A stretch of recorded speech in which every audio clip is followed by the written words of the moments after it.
वाक् प्राणः चक्षुः श्रोत्रम् अथो बलमिन्द्रियाणि च सर्वाणि सर्वं ब्रह्म उपनिषदम् माहं ब्रह्म निराकुर्याम् मा ब्रह्म निराकरोत् अनिराकरणमस्तु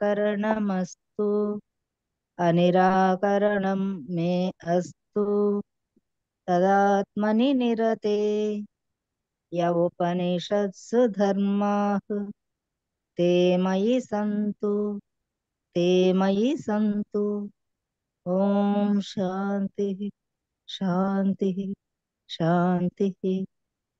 గురువు గారికి పాఠమును ప్రారంభించవలసిందిగా ప్రార్థన.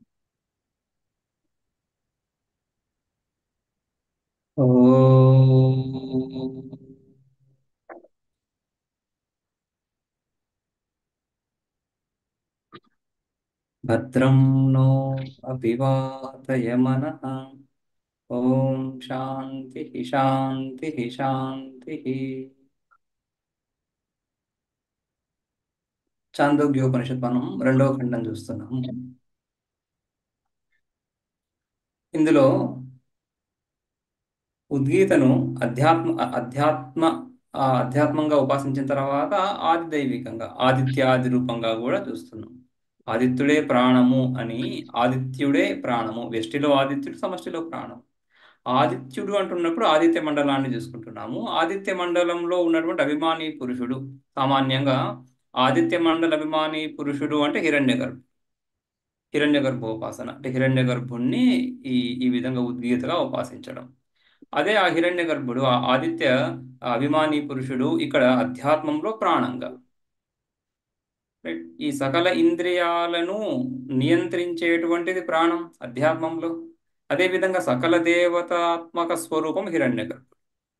ఆదిదైవికంగా ఈ సకల దేవతలు, ఆదిత్యాది దేవతలందరూ కూడా ఆయన ఆ భాగాలుగా, ఆయన అవయవాలుగా, ఆయన ఇంద్రియాలుగా ఆ విధంగానే భావన చేస్తాం. ఎందుకంటే ముండకంలో కూడా హిరణ్య గర్భుడు సకల దేవతలలో ప్రథమ స్వరూపునిగా స దేవానాం ప్రథమ సంబభూవ విశ్వస్య గోప్త, విశ్వస్య కర్త అని ఆ విధంగా, భువనస్య గోప్త అని ఆ విధంగా స దేవానాం ప్రథమ సంబభూవ, దేవతలందరిలోకి మొదటిగా అంటే ఆయన ప్రకటమైన తర్వాత స్వయంభూ హిరణ్య గర్భుడు.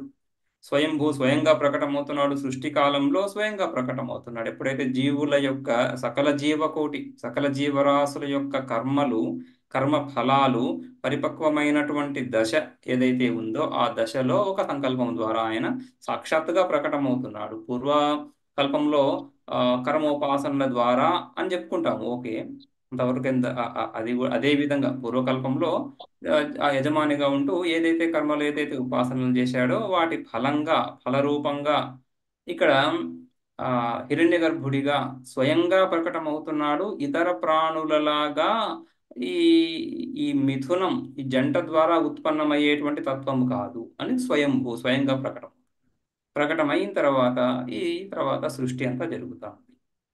రైట్. ఆ సృష్టిలో భాగంగా ఈ దేవతలందరూ వస్తారు. ఈ విషయం మనము ఐతరేయంలో కూడా స్పష్టంగా చూసాం.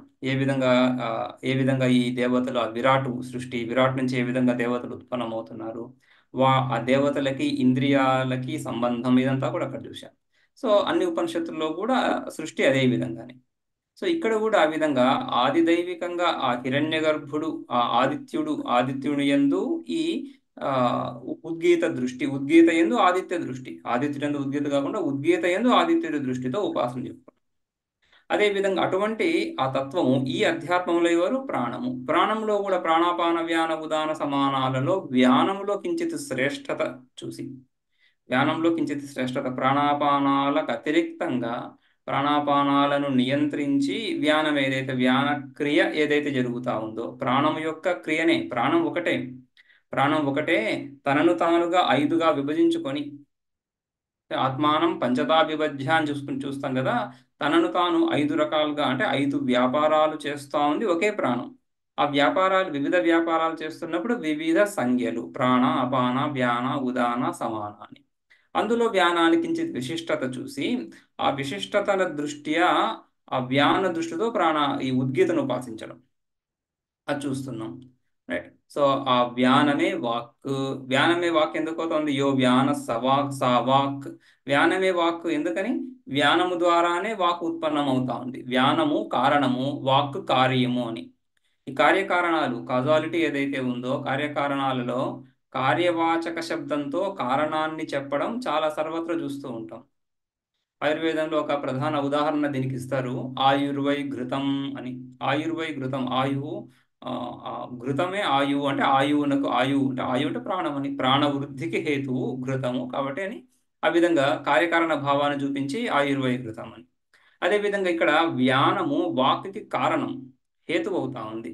హేతువు అవ్వడం చేత ఆ వ్యానమే వాక్ అని చెప్పడం, కారణవాచక పదాన్ని కార్యంలో ప్రయోగించడం. యో వ్యాన సావాక్ తస్మాత్ అప్రాణన్ అనపానన్ వ్యాచం అవివ్యాహరతి. ఆ విధంగా ప్రాణాపానాలను ఆపి, ప్రాణాపాన వ్యవహారాలు విశేషంగా వాటి యందు ధ్యానాన్ని, వాటి యందు ఒక ఆ, ప్రత్యే ఒక ప్రత్యేక శ్రద్ధ లేదా ఒక స్పెషల్ ఎఫర్ట్ ఏదైతే ఉందో దాన్ని ఆపి ఈ మధ్యలో వ్యానం వ్యవహరిస్తూ ఉంది అని. అంటే ఊపిరి తీసుకోవడం లేదు అని కాకుండా ఆ ప్రత్యేక వ్యాపారం లేదు అక్కడ. అప్రాణన్ అనపానన్ వాచం అభివ్యాహరతి. ఈ వాక్కు పలకబడుతా ఉంది వ్యానం ద్వారా. అక్కడ దాకా చూసాం మనం ఆ మూడో మంత్రం వరకు. రైట్. యో వ్యాన సావాక్ వ్యాన కార్యత్వాత్ వాచ. అదే స్పష్టంగా చెప్తున్నారు భాష్యంలో. యో వ్యాన సావాక్, ఏదైతే వ్యాన వాయువు ఉందో అదే వాక్. ఎందుకని? వ్యాన కార్యత్వాత్, వ్యానము కారణము, వాక్కు కార్యము. ఈ కార్యకారణాల్లో కారణము, కారణవాచక పదాన్ని కార్యంలో ప్రయోగించడం, దీనికి విపరీతంగా కార్యవాచక పదాన్ని కారణంలో ప్రయోగించడం, రెండు కూడా జరుగుతుంటాయి. రెండు కూడా చూస్తుంటాం శృతులలో. ఎందుకంటే సత్కార్యవాదాన్ని కదా, ఈ శృతి సిద్ధాంతం సత్కార్యవాదం. సత్కార్యవాదం అంటున్నప్పుడు కార్యానికి కారణానికి అత్యంత విలక్షణత లేదు. ఏ విధంగా అసత్కార్యవాదంలో కారణము కార్యము అత్యంత భిన్నం, కారణం వేరు కార్యం వేరు, సంపూర్ణంగా భిన్నం.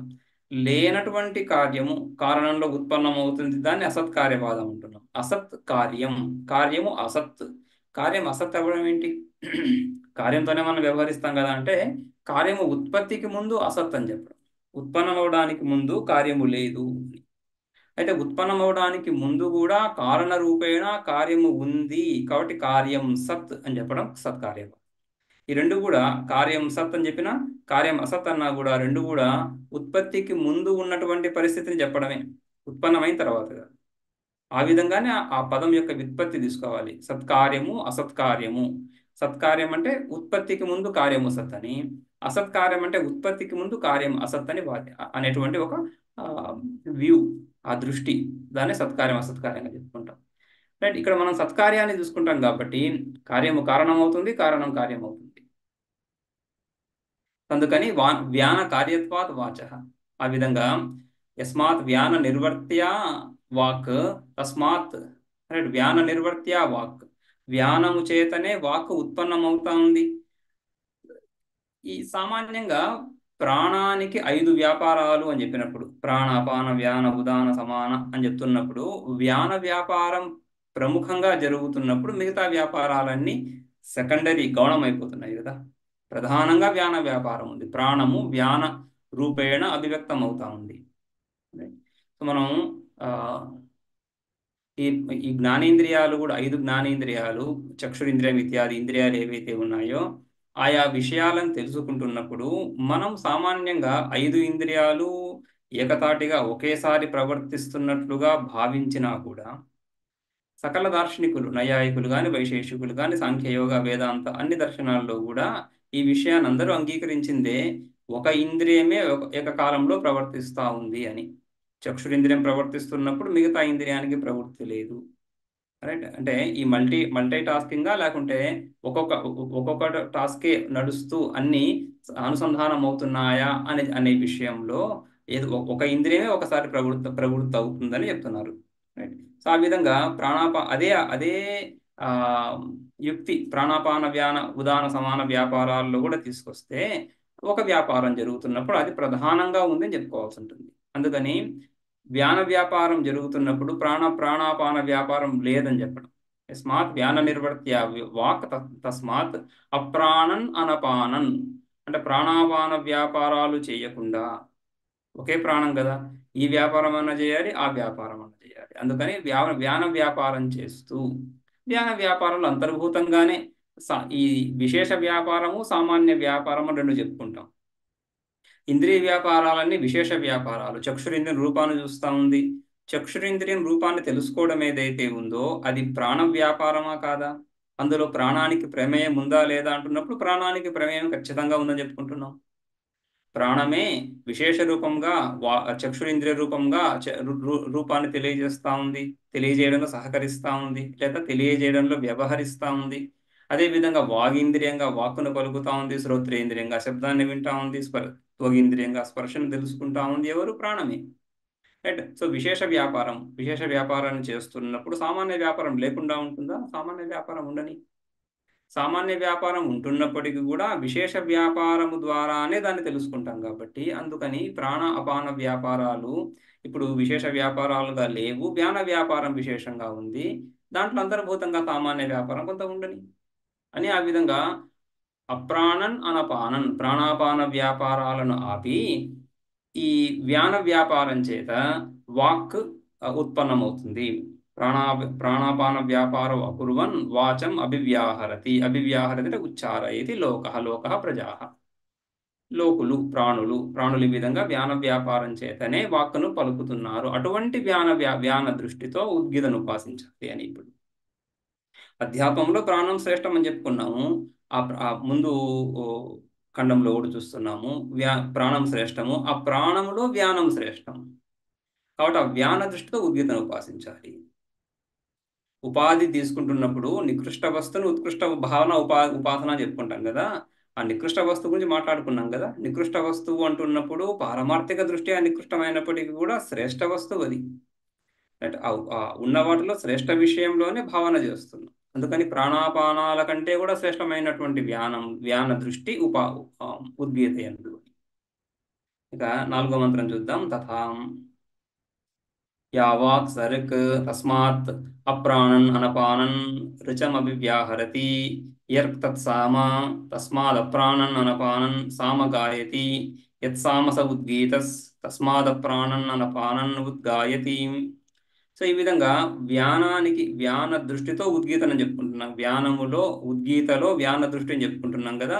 ఆ ఉద్గీతకు వ్యానానికి సాక్షా సంబంధం తీసుకొస్తున్నారు ఇప్పుడు. ముందు వ్యానం దగ్గర మొదలై వ్యాన దృష్టి అని చెప్పి వ్యానము ద్వారా రైట్ వాక్ ఉత్పన్నమవుతుంది. యో వ్యాన సా వాక్ అని చెప్పుకున్నాం. వ్యానమే వాక్ కార్యకారణ భావం ఉంది కాబట్టి ఇప్పుడు యా వాక్ స రుక్, ఏదైతే వాక్కో అదే రుక్. ఇక్కడ సామాన్య విశేష భావం. వాక్ సామాన్యము అంటే సామాన్యంగా ఏ వాక్ ఏ శబ్దమైనా కూడా వాక్కే. అలా కాకుండా ఒక విశేష వాక్ అవుతా ఉంది రుక్ మంత్రం. ఋగ్వేదంలో ఉన్నటువంటి రుక్ మంత్రాలు ఏవైతే ఉన్నాయో ఈ రుక్ మంత్రాలు వాక్ అయితే వాక్కులో ఒక విశేష స్వభావం, ఒక విశేష అంశము అని. అందుకని యా వాక్ స రుక్ అందులో శ్రేష్టమైనటువంటిది. తస్మాత్ అందుకని ఈ రుక్ కూడా వ్యానమే. యో వ్యాన సా వాక్ అని చెప్పుకున్నాం కదా. వాక్ ఇప్పుడు రుక్ అయింది కాబట్టి వ్యానమే రుక్. కాబట్టి వ్యానమే రుక్ ఎందుకు? వ్యానము చేతనే ఈ రుక్ కూడా అభివ్యక్తం అవుతుంది. రుక్ ఉచ్చారణ మంత్రోచ్చారణ కూడా వ్యానము ద్వారానే జరుగుతూ ఉంది. యా వాక్ సరుక్ తస్మాత్ అప్రాణన్ అనపానన్ రుచం అభివ్యాహరతి. ఈ రుక్ మంత్రాన్ని ఉచ్చరిస్తున్నారు. లోక యర్క్ తత్సామ, ఏదైతే రుక్ మంత్రం అయ్యిందో అదే సామ. యర్క్ అంటే యా రుక్. యా అకారము తర్వాత రీ ఆ రెండు కలిసి అర్ అవుతున్నాయి. అందుకని యర్క్ యా రుక్ తత్సామ అదే సామ అవుతా ఉంది. అందుకని అప్రాణన్ అనపానన్ సామ గాయతి. ఋక్ మంత్రాలనే సామ పద్ధతిలో గానం చేస్తున్నారు. సామవేదంలో మంత్రాలన్నీ కూడా ఋక్ మంత్రాలని చెప్పుకుంటాం కదా. సో ఆ విధంగా ఏదైతే రుక్కో అదే విధంగా విశేషంగా సామరూపేణ గాయతి. కాబట్టి సామ గాయతి ఎవరు? వ్యానమే. ఈ విధంగా వ్యానమే వాక్ అయింది. వాక్కే రుక్కే సామ కాబట్టి సామ కూడా వ్యానమే. యత్ సామ స ఉద్గీత, ఏదైతే సామ అయ్యిందో ఆ సామలో పంచభక్తికం అని చెప్పుకున్నాం 5 భాగాలు. అందులో ఒక భాగం ఉద్గీత. సో సామం ఏదైతే అయిందో అది ఉద్గీతనే. అంటే సామములో ఒక భాగం అవయవం కాబట్టి అంశాంశి భావం. రైట్. సో యా యా వాక్ సా రుక్ అంటున్నప్పుడు సామాన్యం, అందులో కూడా వాక్ సామాన్యము, సామాన్య విశేష సంబంధం, విశేషము రుక్ అయింది. ఆ రుక్కులోని ఇంకొక విశేషము సామ, ఆ సామలో ఒక అంశము, అంశాంశ సంబంధం ఉంది. ఆ ఆ సామలో ఒక అంశం ఉద్గీత, ఉద్గీత సామనే కదా, సామ భాగం కాబట్టి సామమే అవుతుంది. అందుకని ఈ ఉద్గీత కూడా యత్ సామ స ఉద్గీత, ఈ సామ ఏదైతే ఉందో అది ఉద్గీతయే. అందుకని ఆ తస్మాత్ అప్రాణన్ అనపానన్ ఉద్గాయతి, ప్రాణాపానాలు విస ప్రాణాపాన వ్యాపారాన్ని విరమింపజేసి వ్యాన వ్యాపారం చేత ఉద్గాయతి అని. అందుకని ఉద్గానము వ్యానము ఒకటైంది ఇప్పుడు, రైట్. యో వ్యాన సా వాక్ అని ఆ ఉద్గీత ఎందు వ్యాన దృష్టిని చెప్పుకున్నాం కదా. ఏంటి వాటి సంబంధం? ఈ విధంగా సంబంధం ఉంది. ఉద్గీతకి వ్యానవాయువుకి ఈ విధంగా సంబంధం ఉంది కాబట్టి ఉద్గీతని వ్యాన దృష్టితో ఉపాసించడానికి ఇది హేతు అవుతా ఉంది. వాగ్విశేషాం రుచం, వాక్ యొక్క విశేష స్వరూపం రుక్. రుక్ సంస్థం చ సామ, రుక్కులో ప్రతిష్ఠితమై ఉంటుంది సామ. రుక్కునే ఆ పద్ధతిలో రుక్కుని ఆధారంగా చేసుకొని అందులో గానాన్ని ఆపాదించి, స్వరాన్ని ఆపాదించడం, స్వరాన్ని ఆరోపించడం, అప్పుడే సామ అవుతా ఉంది. సామ అవయవం చ ఉద్గీత, అంశాంశ భావం, అవయవి భావం ఉంది. ఉద్గీతం చ, వీటన్నింటినీ కూడా రుక్కుని గాని సామని గాని ఉద్గీతాన్ని గాని అప్రాణన్ అనపానన్, అప్రాణన్ అనపానన్ అంటే వ్యానేన ఏవ, వ్యానేన ఏవ, ప్రాణము అపానం చేత కాకుండా వ్యానము చేతనే, వ్యానేన ఏవ నిర్వర్తయతి ఇది అభిప్రాయ. నిర్వర్తయతి సంపాదయతి, సంపాదయతి దానితోన వ్యానవాయువుతోనే ఈ రిక్ సామ ఉద్గీత యొక్క ఉచ్చారణ, ఉద్గీత యొక్క ప్రకటనం వ్యానం ద్వారానే జరుగుతా ఉంది. నా కేవలం వాగాది అభివ్యాహరణమేవ, కేవలం వాగాది అభివ్యాహరణం మాత్రమే వ్యానంతో కాకుండా వ్యానానికి ఇంకా మహాత్మ్యం ఉంది, మహత్తరమైనటువంటిది వ్యానము. అటువంటి దృష్టి, ఉత్కృష్ట దృష్టి అని చెప్పుకుంటాం కదా, అటువంటి ఉత్కృష్ట దృష్టి. ఏ విధంగా అయితే ఆదిత్యుడు సర్వోత్కృష్ట స్వరూపుడు, ఆ ఆదిత్యుడు సకల ప్రాణులకి కర్మఫలాలను అందజేస్తున్నాడు. నిద్రలేస్తూనే తమస్సు అజ్ఞానాన్ని, అంధకారం చేత కలిగే భయాన్ని పోగొడుతున్నాడు. ఆ విధంగా ఉద్గానం చేస్తున్నాడు ఆయన. అదే విధంగా ఈ ప్రాణము, ముఖ్యంగా వ్యానము, ఇది కూడా మహత్తరమైనటువంటిది. సకల వ్యవహారాలు వాక్ ద్వారానే సమకూరుతాయి లోకంలో. ఏ వ్యవహారమైనా వాక్ ద్వారానే కలుగుతా ఉంది లోకంలో. అంతేకాకుండా ఇది లౌకికంగా, లోకపరంగా. పారలౌకికంగా అలౌకిక ఫలాలు ఏవైతే ఉన్నాయో, అలౌకిక ఫలాలు ఏ విధంగా కలుగుతున్నాయి? కర్మల ద్వారా. పుత్రేణ అయం లోకో జయ్య, కర్మణా పితృలోక, విద్యయా దేవలోక అని కదా. సో పుత్రేణ అయం లోకో జయ, ఈ లోకము పుత్రుడి ద్వారా సంతానం ద్వారా కలుగుతాం. తన ప్రతినిధిగా సంతానమే కదా వంశానికి చివరికి నిలబడుతున్నటువంటిది. ఆ విధంగా సంతానం చేత ఈ వంశము ఈ విధంగా అభివృద్ధి జరిగి ఈ లోకం ఈ విధంగా నడుస్తూ ఉంది. అంతవరకు బాగానే ఉంది. కర్మణా పితృలోక అంటున్నప్పుడు కర్మచేత పితృలోకం, స్వర్గలోకాదులు కర్మచేత లభిస్తున్నాయి. ఆ కర్మలు ఏ విధంగా చేస్తారు? ఋక్యజుస్సామ ఉచ్చారణ ద్వారానే కదా. ఋక్యజుస్సామ మంత్రాలు లేకుండా కర్మలు ఎలా చేస్తారు? వైదిక కర్మలు ఎలా చేస్తారు? అదేవిధంగా విద్యా దేవలోక అంటే బ్రహ్మలోకం, ఉపాసన ద్వారా. ఉపాసనలు ఎవరు చెప్తున్నారు? అవి కూడా శాస్త్రీయ ఉపాసనలే, శాస్త్రం ద్వారానే. శాస్త్రం అంటేనే వేదత్రయి, ఈ మూడు రకాల మంత్రాలు ఋక్యజుస్సామలే. అందుకని ఈ విధంగా ఋక్ సామ ఉద్గీతాత్మకమైనటువంటి ఈ వ్యానం, లేదా వాటికి కారణమైనటువంటి వ్యానము సకల ఆ కేవల ఉచ్చారణకు మాత్రమే కాకుండా సకల వ్యవహారాలకు ఆధారంగా ఉంది వ్యానం. వాక్కు ద్వారా సకల వ్యవహారానికి ఆధారం అవుతా ఉంది. అంతేకాకుండా ఇంకా దాని యొక్క మహత్తు ఉంది అని 5వ మంత్రంలో అతో యాన్యన్యాని వీర్యవంతి కర్మాణి యథా అగ్నేర్మంథనం ఆజేస్సరణం దృఢస్య ధనుష ఆయమనం అప్రాణన్ అనపానగంస్తాని కరోతి ఏతస్య హేతోర్వ్యానమేవ ఉద్గీతముపాసీత. ఏతస్య హేతు, ఈ కారణాలన్నింటి చేత వ్యానాన్నే ఉద్గీత అని ఉపాసించాలి.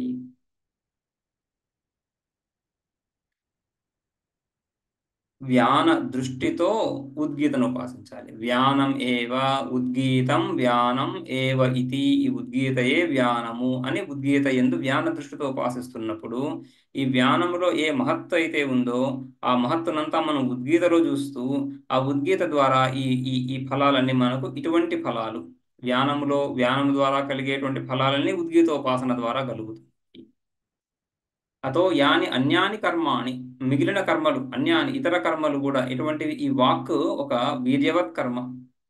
సకల వ్యవహారాలను సాధిస్తూ ఉంది వాక్. సామాన్యమైన విషయం కాదు. ఏ పశువులకి లేనటువంటి, ఇతర ప్రాణులకు లేనటువంటి సామర్థ్యం, వాకుచ్చారణ సామర్థ్యం మనిషికి ఉంది. అందుకని వీర్యవత్ కర్మ. సో అన్యాని వీర్యవంతి కర్మాణి, ఇతర వీర్యవత్ కర్మలు కూడా ఈ విధంగా వ్యానము ద్వారానే చేయబడుతున్నాయి లోకంలో. యథా, కొన్ని ఉదాహరణలు: అగ్నేర్మంథనం, అగ్నిమంథనం. అగ్ని యాగంలో అగ్ని, మనం అగ్గిపుల్ల గీసి అగ్నిని పుట్టించినట్లుగా అలా అలా చేయరు కదా అక్కడ. అక్కడ ఉత్తరారణి, అధరారణి అని రెండు. ఈ అరణి, అరణి అంటున్నప్పుడు ఆ చెక్కనే, చెక్క చిన్న కింద ఒక చెక్క, రోలు ఆకారంలో ఒక చెక్క, రైట్. ఆ తర్వాత పైన అందులో ఇంకొక చెక్క, ఒక కవ్వం లాగా ఒక చెక్క. ఈ రెండింటి మధ్యలో చిన్న పత్తి ఇలాంటిది పెట్టి ఆ చిలకడం ఏదైతే చేస్తున్నారో మంథనం, ఆ మంథనం ద్వారా ఆ రాపిడి ద్వారా అగ్ని ఉత్పన్నమవుతా ఉంది. ఆ అగ్నిని తీసుకువెళ్ళి దాని ద్వారా యాగాన్ని ఆరంభిస్తున్నారు. ఆ విధంగా అగ్నేర్మంథనం. అగ్నేర్మంథనం అది వీర్యవత్ కర్మ. సామాన్యంగా చిన్న ప్రయత్నంతో పుట్టే అగ్ని అక్కడ పుట్టడం లేదు. మహత్తర ప్రయత్నం కావాల్సి ఉంటుంది. అది కూడా ఈ ప్రాణాపాన వ్యాపారాలను విసర్జించి వ్యాన వ్యాపారం చేతనే దాన్ని సాధింపజేస్తున్నారు అని. బలవత్తర కర్మలు, ఆ విధంగా బలవత్ కర్మ, వీర్యవత్ కర్మలన్నీ కూడా ఈ విధంగానే చేస్తారు అని. యథా అగ్నేర్మంథనం. అదేవిధంగా ఆజే శరణం. ఆజీ అంటున్నప్పుడు యుద్ధము అని, లేదా ఒక అవధి, ఒక ఆ, పరుగు పందాలు ఏదైతే మన లక్ష్యం, ఏదైతే గమ్యం ఏదైతే ఉందో ఆ సరే ఆ పోటీలో యొక్క గమ్య లక్ష్యాన్ని చేరడం. ఆజే శరణం, దాన్ని దాటడం. శ్రీగతో ధాతు, దాన్ని చేరడం, దాటడం. ఇవన్నీ కూడా అంటే పరుగు పందాలు, పరిగెత్తడం. అదేవిధంగా దృఢస్య ధనుష ఆయమనం, గొప్ప విల్లుని అనుసంధానం చేయడం. దాని ఆ వింటి త్రాడు ఏదైతే ఉందో దాన్ని సంధించడం. సామాన్యంగా ధనుషులు వాడడం ఆగిన తర్వాత ఆ తాడుని, అల్లె త్రాడుని తీసేస్తుంటారు, అల్లె త్రాడుని విడదీస్తుంటారు. లేకుంటే దాంట్లో ఆ ధనుసులో టెన్షన్ అలానే ఉంటుంది. సో దాన్ని విడదీసిన తర్వాత మళ్ళీ దాన్ని జోడించడం. ధనుషు యొక్క ఆయమనం. ఆ దృఢస్య ధనుష ఆయమనం. ఇవన్నీ కూడా అప్రాణన్ అనపానం అనపానగన్ స్థాని కరోతి, తాని కర్మాణి కరోతి, తాని వీర్యవంతి కర్మాణి కరోతి. ఇవన్నీ కూడా వ్యానం ద్వారానే జరుగుతున్నాయి. ఏతస్య హేతో, ఈ ఈ కారణాల చేత, అంటే ఇటువంటి వీర్యవత్ కర్మలను సంపాదింపజేసేటువంటిది వ్యానం కాబట్టి ఒక గొప్ప మహాత్మ్యం కలిగినటువంటిది. అందుకని ఆ దృష్టితో ఉద్గీతను ఉపాసించాలి. అతో అన్యాని, అత అంటే అస్మాదన్యాని. ఈ వాక్ వ్యాపారం ఏదైతే ఉందో వాక్ వ్యాపారం కంటే కూడా ఇతర వ్యాపారాలు. అన్యాని అపి యాని వీర్యవంతి కర్మాణి ప్రయత్నాధిక్య నిర్వర్త్యాని. అధిక ప్రయత్నం చేత, శక్తి అధిక బలం చేత, ప్రయత్నం చేత పొందదగినటువంటి కార్యాలు ఏవైతే ఉన్నాయో అవన్నీ కూడా వ్యానం ద్వారానే జరుగుతున్నాయి. యథా అగ్నేహ మంథనం, అగ్నిమంథనం. అదేవిధంగా ఆజేహే, ఆజేహే మర్యాదాయా. ఆజి, ఆజి అంటే మర్యాద, మర్యాద ఆ బౌండరీ. ఆ మర్యాదాయా శరణం, ధావనం, దాన్ని చేరుకోవడం, దాటడం, అందరికంటే ముందు ఆ హద్దుని దాటడం. దృఢస్య ధనుష ఆయమనం, ఆకర్షణం. ధనుష్ ధనుషును అనుసంధానం చేయడం, లేదా ఆకర్షణం అంటున్నప్పుడు ఆ ఆ బాణాన్ని అనుసంధానం చేయడం. ధనుసులో బాణాన్ని చెవి దాకా లాగి విడుస్తున్నప్పుడు ఆ లాగడం కూడా మహత్తరమైనటువంటి కర్మ. దృఢస్య ధనుష ఆయమనం, ఆకర్షణం. అప్రాణన్ అనపానం తాని కర్మాణి కరోతి. అందుకని అతో విశిష్టో వ్యాన ప్రాణాదివృత్తిభ్య, వ్యాన ప్రాణాదివృత్తిభ్య అతో అస్మాద్ధేతో విశిష్ట. ఈ కారణం చేత ప్రాణాది, ప్రాణాపాన, ఉదాన, సమాన వీటన్నిటికంటే కూడా విశిష్టమైనటువంటిది. ప్రాణాపాన వ్యాన ఉదాన సమానాలు ఈ ఐదింటికి కలిపి ప్రాణం అని పేరు. ఐదింటిలో మొదటి దాన్ని మళ్ళీ ప్రాణం అంటున్నాం, ఎందుకంటే అది ముఖ్యంగా దాన్ని భావిస్తాం కాబట్టి. ప్రాణవాయువుని, ప్రాణాపాన వ్యాన ఉదానాల్లో ప్రాణవాయువుని ముఖ్యంగా భావిస్తాం కాబట్టి దానికి అదే పేరు. అయితే ఇక్కడ వాటికంటే, ఆ ప్రాణం కంటే కూడా శ్రేష్టమైనటువంటిది వ్యానము అని. ప్రాణాది వృత్తిభ్య విశిష్ట. విశిష్టస్య ఉపాసనం జాయ ఫలవత్వాత్ రాజోపాసనవత్. యద్భావం తద్భవతి అని కదా. ఏ భావాన్నైతే భావిస్తున్నామో తద్ అనురూప ఫలం లభిస్తుంది. అందుకని ఒక విశిష్టమైనటువంటి తత్వాన్ని భావిస్తున్నప్పుడు ఆ ఉద్గీత యందు ఉద్గీత అనేది విశిష్టమైనటువంటిది. ఎందుకంటే ఆ కర్మలో సామగానంలో భాగంగా ఉంటూ ఆ ఉద్గీత ద్వారా ఉద్గాత యజమాని యొక్క సకల కామనలను పొంద పొందింపజేస్తున్నాడని కదా. అటువంటి ఉద్గీత యందు ఏ భావన ఉండాలి? మనకు శ్రేష్టమైనటువంటి భావననే ఉండాలి. కాబట్టి శ్రేష్టతత్వాన్ని తీసుకొని అందులో ఉపాసించాలి.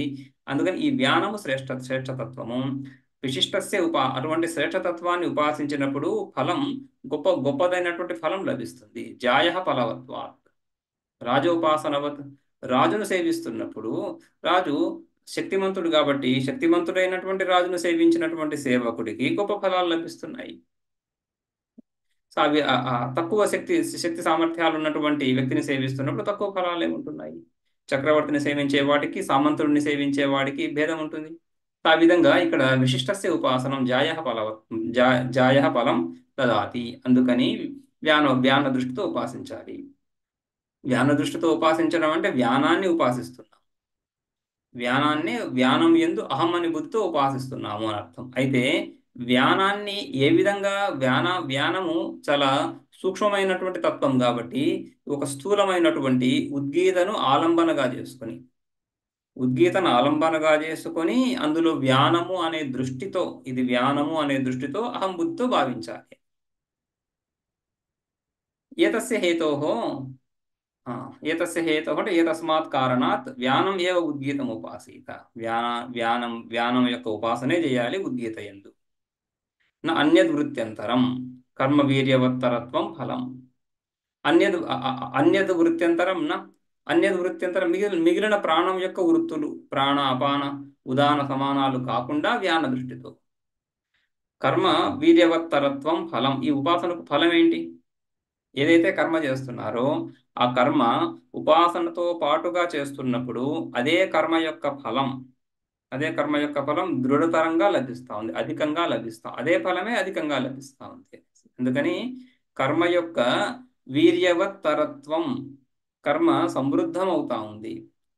రైట్, కర్మ సమృద్ధమైనటువంటి కర్మ, చక్కగా అనుష్ఠించబడినటువంటి కర్మ గొప్ప ఫలాన్ని ఇస్తుంది.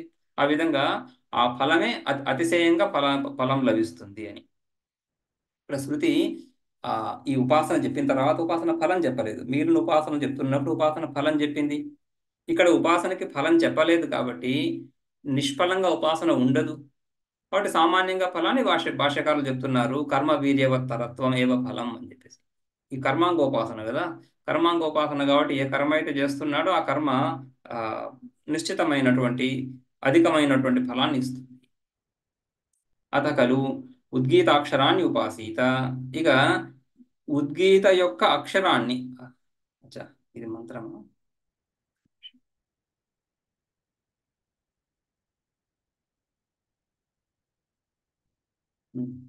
ఆరో మంత్రం.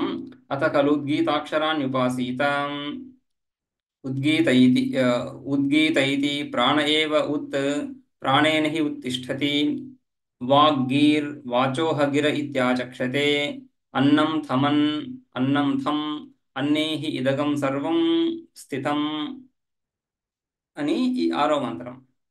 అందులో అథ అంటే అనంతరం ఈ విధంగా వ్యానోపాసన తర్వాత ఖలు ఉద్గీతాక్షరాన్ని ఉపాసీత. ఉద్గీత యొక్క అక్షరాలను, ఉద్గీత అనే శబ్దం ఏదైతే ఉందో ఉద్గీత అనే శబ్దములో ఉండే అక్షరాలు. ఉద్గీత అంటే ఓంకారము, ఓంకారంలో ఉండే అక్షరాలు ఆ అర్థం కాదు.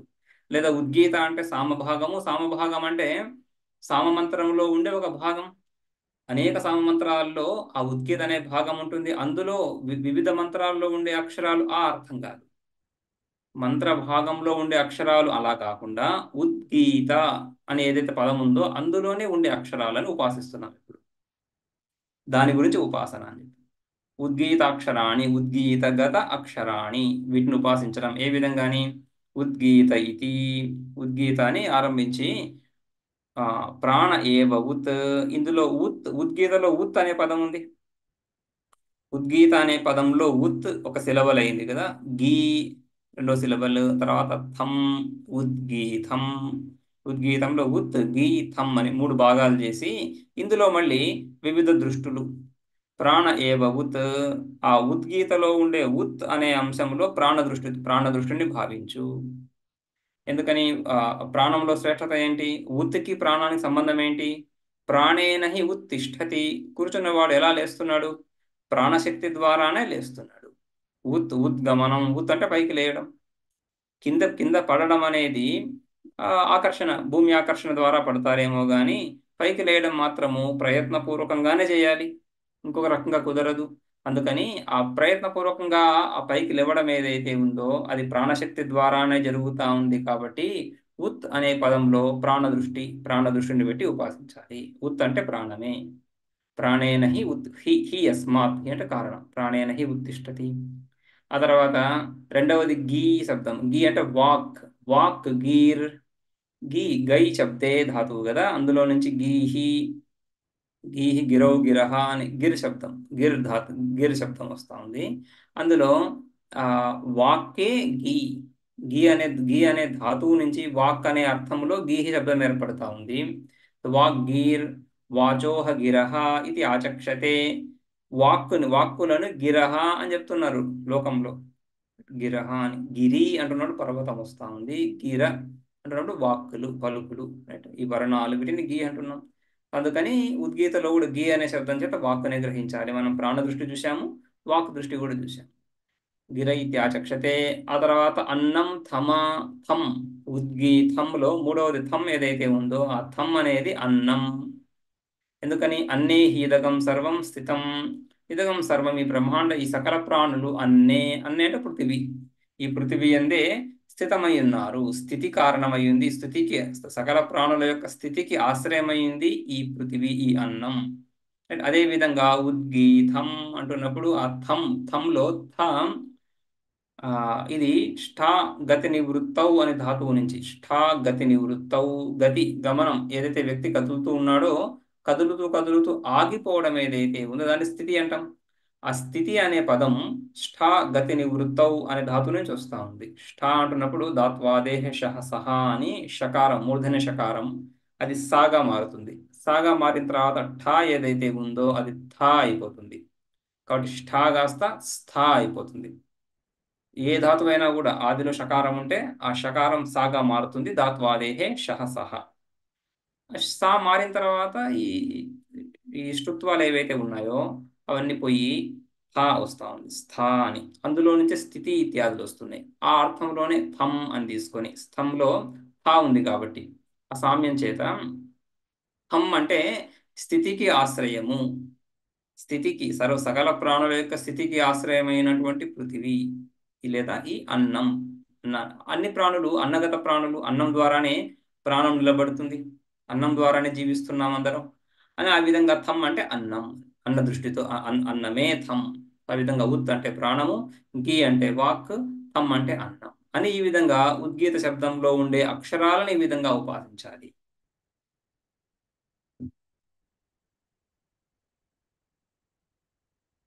ఓకే.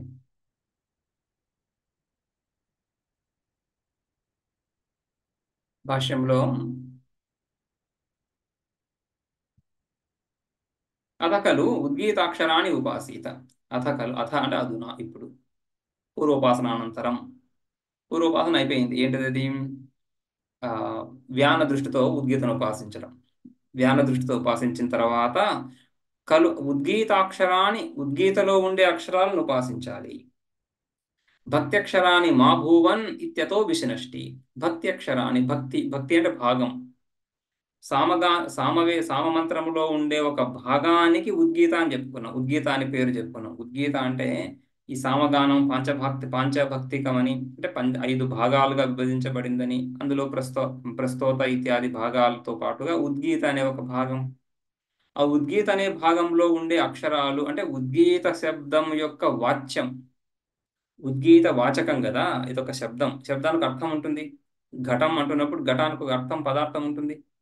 కుండ, ఆ కంబు గ్రీవాదిమత్ పదార్థం, దాన్ని, ఆ విశేష ఆకారం కలిగిన పదార్థాన్ని మనం ఘటం అనే పదంతో చెప్పుకుంటున్నాం. అదే విధంగా ఉద్గీత అంటున్నప్పుడు ఈ శబ్దానికి ఒక అర్థం ఉంది. ఏంటి అర్థం? అది కూడా శబ్ద స్వరూపమే.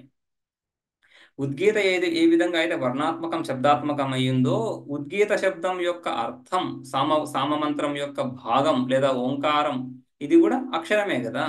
అందులో ఉండే అక్షరాలు అనే అర్థం తీసుకోరాదు అని చెప్పడానికి ఇక్కడ ఉద్గీతాక్షరాణి అని విశేషణం ఇవ్వడం, ఉద్గీత అని విశేషణం ఇవ్వడం. భక్త్యక్షరాన్ని మా భూవన్ ఇది అతో విశనష్టి. సో అందుకని అక్కడ ఉద్గీతలో ఉండే ఉత్ గీత అనే అక్షరాలే గ్రహించాలి ఇక్కడ ఉపాస్యాలుగా. ఉద్గీత ఉద్గీత ఇది ఉద్గీతానాం ఉద్గీతనామాక్షరాణి ఇది అర్థ. ఉద్గీతనామాక్షరాణి, ఉద్గీత అనేది నామం కదా, పేరు. నామము నామి, నామి అంటే పేరు కలిగినటువంటి వస్తువు, ఆ పేరు యొక్క అర్థం. అలా కాకుండా ఇక్కడ నామం, పేరులో ఉండే అక్షరాలనే ఉపాసించాలి. ఉద్గీత నామాక్షరాణి, ఉద్గీత నామములో ఉండే అక్షరాలను. నామాక్షరోపాసనే అపి నామవతః ఏవ ఉపాసనం కృతం భవేత్. నామాక్షరోపాసన, నామములో ఉండే అక్షరాలను ఉపాసిస్తున్నప్పుడు ఆ నామవతః, నామము కలిగినటువంటి వాడు ఎవరు, నామి. ఆ నామం యొక్క అర్థం ఏదైతే ఉందో ఆ తత్వాన్ని దాన్ని ఉపాసించినట్లే అవుతుంది. సో పేరును ఉపాసిస్తున్నప్పుడు పేరు గల వ్యక్తిని ఉపాసించినట్లే. పేరును మనం పలికినప్పుడు, రామ అని పలికినప్పుడు ఆ అభిముఖీకరణం, ఎవరు మనకు అభిముఖమవుతున్నారు, ఆ వ్యక్తి అభిముఖమవుతున్నాడు. ఫలం ఆ వ్యక్తి ద్వారానే కలుగుతా, వ్యక్తిలో ఫలం తెలుస్తా ఉంది మనకు. రామ అని పదం ఉచ్చరించినప్పుడు ఆ రామ పేరు కలిగినటువంటి వ్యక్తి మన వైపు తిరుగుతున్నాడు, మనకు ఆయన యొక్క ఏకాగ్రతనిస్తున్నాడు, ఆయన యొక్క సమయాన్ని మనకి ఇస్తున్నాడు అని కదా. అదేవిధంగా ఇక్కడ ఉద్గీతాక్షరాలను ఉపాసిస్తున్నప్పుడు ఉద్గీతను ఉపాసించినట్లే, ఉద్గీత యొక్క అర్థం ఏదైతే మనం ఓంకారం చెప్పుకుంటున్నామో దాన్ని ఉపాసించినట్లే అవుతుంది. నామవతః ఏవ ఉపాసనం కృతం భవేత్. అముక మిశ్రాహ ఇది యద్వత్. అముక మిశ్రాహ, ఆ మిశ్ర అనేది ఒక టైటిల్ కదా, ఒక ఇంటి పేరు లాంటిది. ఆ విధంగా అముక మిశ్రాహ అంటే ఆ మిశ్ర అని చెప్తున్నప్పుడు, మిశ్ర అనే పదం మనం ఉచ్చరించిన ఆ వ్యక్తి ఎవరైతే ఉన్నాడో ఆ వ్యక్తినే మనం, మన బుద్ధిలో ఆ వ్యక్తి యొక్క భావననే కలుగుతా ఉంది. కానీ కేవలం వర్ణ సమూహము మిశ్ర అంటే మకారము, ఇకారము, షకారము, రకారము, దీర్ఘ అకారము, విసర్గ అనే భావన కలగదు బుద్ధిలో. ఆ వ్యక్తి యొక్క భావన కలుగుతుంది బుద్ధిలో. రైట్. ఆ విధంగా మిశ్రాహ ఇది యద్వత్. ఏ విధంగా మిశ్ర అన్నప్పుడు ఆ మిశ్ర వ్యక్తి వాచస్పతి మిశ్ర. రైట్. సో ప్రభాకర మిశ్ర, వాచస్పతి మిశ్ర ఇత్యాదులు మిశ్ర అంటున్నప్పుడు ఆ వ్యక్తే గుర్తొస్తున్నాడు కదా అని. అదేవిధంగా ఉద్గీత అంటున్నప్పుడు ఉత్ గీత అని ఉపాసించినా కూడా వాస్తవంగా మనము ఉత్ అనే పదాన్ని ఉపాసించడం లేదు, ఆ ఓంకారాన్ని ఉపాసిస్తున్నాం. అందులో విశేషము ప్రాణ ఏవ ఉత్. ఎందుకని ఉద్ ఇది అస్మిన్ అక్షరే ప్రాణదృష్టి. ఉత్ అనే అక్షరంలో ప్రాణదృష్టిని చెయ్యాలి. కథం ప్రాణస్య ఉత్వం, ప్రాణానికి ఉత్. ఈ విధంగా శృతి చెప్తా ఉంది, ఉత్ అంటే ప్రాణమును ఉపాసించు అని. ఇది శబ్ద ప్రమాణం. శృతి చెప్పింది కాబట్టి ఉత్ అంటే ప్రాణమును ఉపాసించాలి, అది ఒక హేతు. అయితే యుక్తి కూడా కొంచెం ఉంటే, కొంత యుక్తి కూడా, ఉత్ అంటే ప్రాణము ఎందుకు అనేటువంటి యుక్తి కూడా జోడించినప్పుడు ఆ ఉపాసన సరళమవుతుంది. బుద్ధితో భావించాలి, శ్రద్ధతో. శృతి చెప్తుంది కాబట్టి భావించడం ఒకటి, ఆ భావించడానికి ఒక సాదృశ్యం అంటే ఒక పోలిక ఉన్నప్పుడు ఆ పోలిక ద్వారా ఈ ఉత్ అనేటువంటి భాగంలో ప్రాణం అనేటువంటి దృష్టిని నిలపడానికి ఒక సుకరత, రైట్, ఒక సులభం అవుతుంది. బుద్ధిని అందులో నిలపడం సులభం అవుతుంది. రైట్. ఆ యుక్తి చూపిస్తున్నారు ఇక్కడ, యుక్తి చూపిస్తున్నారు మంత్రంలో. కథం ప్రాణస్య ఉత్వం ఇది ఆహ. శృతి చెప్తా ఉంది, ప్రాణేన హి ఉత్తిష్టతి సర్వః అప్రాణస్య అవసాద దర్శనాత్. ఉత్తిష్టతి, తిష్టతి, పైకి లేస్తున్నారు సకల ప్రాణులు కూడా ప్రాణము చేతనే. సర్వే లోక, అందరూ కూడా అన్ని ప్రాణులు కూడా ప్రాణం చేతనే వ్యవహారంతో. ఉత్తిష్టతి అంటే లేస్తున్నాడు అంటే ఉద్యుక్తుడు అవుతున్నాడు, ఏదైనా కర్మం చేయడానికి ఆరంభిస్తున్నాడు. రైట్. మొదలు పెడుతున్నాడు ప్రాణం చేతనే. ప్రాణం లేకుంటే ఏం చేస్తాడు? అప్రాణస్య అవసాద దర్శనాత్. ప్రాణము లేని తత్వం ఏ జీవమైనా సరే ప్రాణం కోల్పోయిన తర్వాత ఆ శరీరం కుళ్ళి కృషిస్తూ ఉందే గాని ఏ కర్మను చేయలేదు. ప్రాణం ఉన్నప్పుడే అది లేచి నిలబడుతుంది అంటే కూర్చుండి లేస్తున్నాడు అని ఆ విధంగా కాకుండా కూర్చుంటే లేయడం ఎందుకు, లేచిన తర్వాత ఏదో పని చేస్తామనే కదా. లేచిన తర్వాత నిద్రపోయారు, నిద్రపోయిన తర్వాత లేచి ఏం చేస్తారు, లేచి వ్యవహారం చేస్తారు. ఆ వ్యవహారానికి ఆధారం ప్రాణం. సకల వ్యవహారాలకి ఆధారభూతంగా ప్రాణం ఉంది అని చెప్పడం, అది ఉత్తిష్టతి. అందుకని ఉత్ అనే పదంలో ప్రాణ దృష్టితో ఉపాసించు. ఇంతకుముందు కూడా మనం వ్యాన దృష్టితో ఉద్గీతోపాసన చూశాము. ఉద్గీతయే వ్యానము అని చూశాము, ఉద్గీతయే ప్రాణము, ఉద్గీతయే వ్యానము, ఉద్గీతయే ఆదిత్యం అని చూశాము. అందుకని ఉద్గీతలో ఉండే ఉత్ అనే భాగంలో ప్రాణభావన చేయడం కూడా అదే విధంగా అవుతుంది. అతః అస్తి ఉదః ప్రాణస్య సామాన్యం. అందుకని ఉత్ భాగానికి ప్రాణానికి సామ్యం ఉంది, పోలిక ఉంది, కాబట్టి చక్కగా భావించవచ్చు. ఆ తర్వాత వాక్ గీహి, ఈ అన్నిట్లో కూడా శృతి ఈ విధంగా చెప్తుంది కాబట్టి ఉపాసించడం అనేది ఒక పద్ధతి ఉంది. ఎక్కడైతే సామ్యం మనకు తెలియటం లేదో, శృతి చెప్పడం లేదు, మనకు కూడా ఆ సామ్యం భావన పోలిక కనిపించటం లేదు, అక్కడ శృతి చెప్తుంది కాబట్టి ఉపాసించాల్సి వస్తుంది. ఉపాసించాలనేటువంటి యుక్తినే తీసుకుంటాం. దానిపైన ఇంకా ఏదైనా యుక్తులు తెలుస్తున్నప్పుడు భావన సులభం అవుతుంది కాబట్టి చెప్పడం. అయితే శృతి సాక్షాత్గా చెప్తా ఉంది ఇక్కడ. కొన్ని సందర్భాల్లో శృతి చెప్పదు, భాష్యకారులు ఆ పోలికనిస్తారు. వాక్ గీహి, వాక్కి గీకి ఇక్కడ శబ్ద సామాన్యం. గీ అనే పదానికి అర్థమే వాక్.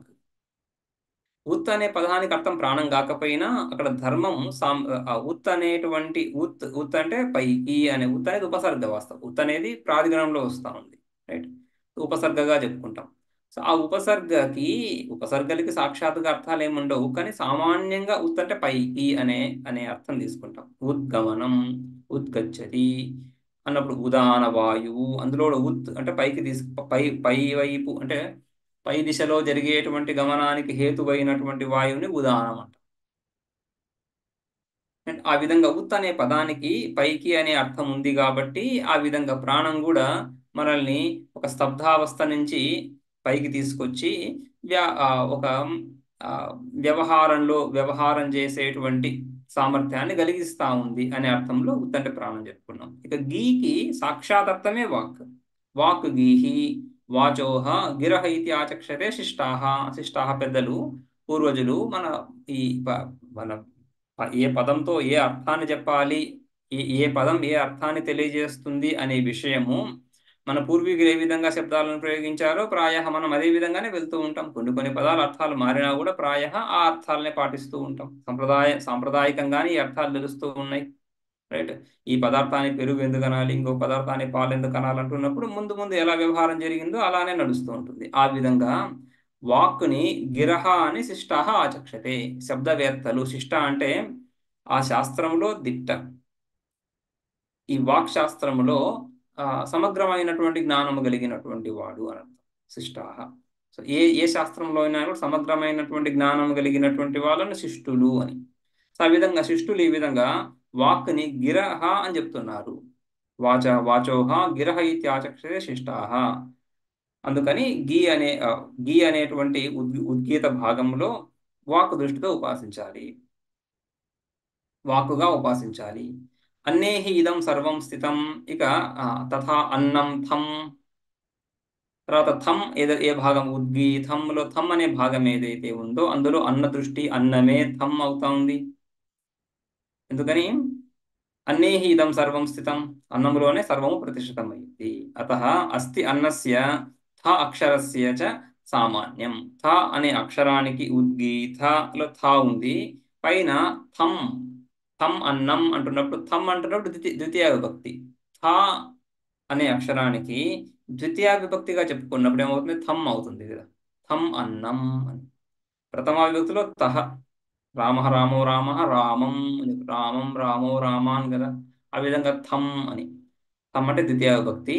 థ అక్షరస్య చ సామాన్యం. థ అక్షరానికి, ఈ అన్నానికి సామాన్యం ఏముంది, ఈ సర్వం అన్నే స్థితం అని చెప్పేసి. అదే విధంగా ఉద్గీత అంటున్నప్పుడు ఉద్గీత, ఈ ఉత్ గీ ఈ రెండు కూడా థాను ఆశ్రయించి ఉన్నాయి అని. థాతోనే ముగుస్తున్నాయి కదా. అంత్యాక్షరం తకారమే అంత్యాక్షరం, చివరి అక్షరం. తకారంతో ఉద్గీత అనే ఉచ్చారణ ముగుస్తూ ఉంది కాబట్టి థా అక్షరంలో ఉత్ గీ రెండు కూడా స్థితమై ఉన్నాయి. థా ఉద్గీతకి ఉత్ గీకి ఆశ్రయము, అన్నం కూడా సకల ప్రాణులకు ఆశ్రయము, కాబట్టి అన్నమే థా అని.